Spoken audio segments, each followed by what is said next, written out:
Ciao, sono Leo. Oggi vorrei mostrarvi come restaurare un portavasi in ferro con un po' di ruggine. Andiamo! Bene, prima di procedere con l'applicazione della vernice è necessario sverniciare la fioriera o balconiera con l'utilizzo di una spazzola di ferro e carta vetrata.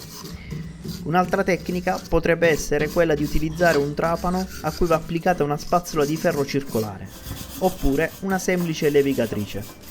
In questo caso io utilizzerò solo la spazzola di ferro.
Dopo aver terminata la spazzolatura, si può passare alla seconda fase, ossia la pulizia della balconiera.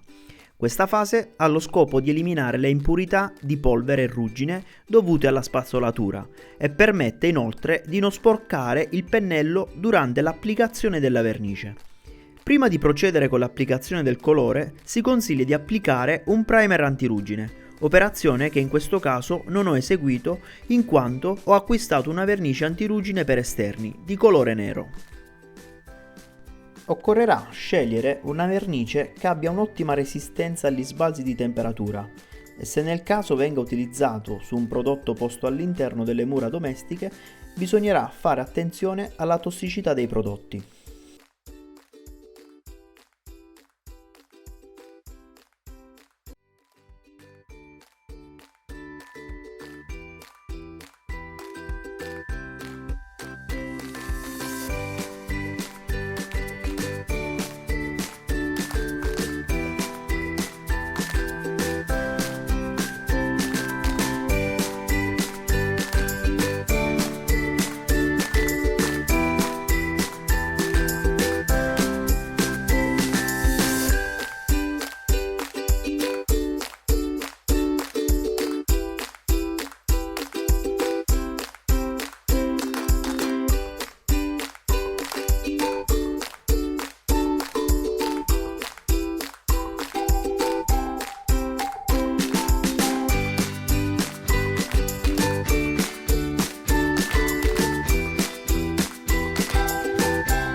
Bene, il video è finito, se vi è piaciuto lasciate un mi piace, iscrivetevi al canale, noi ci vediamo al prossimo video, ciao!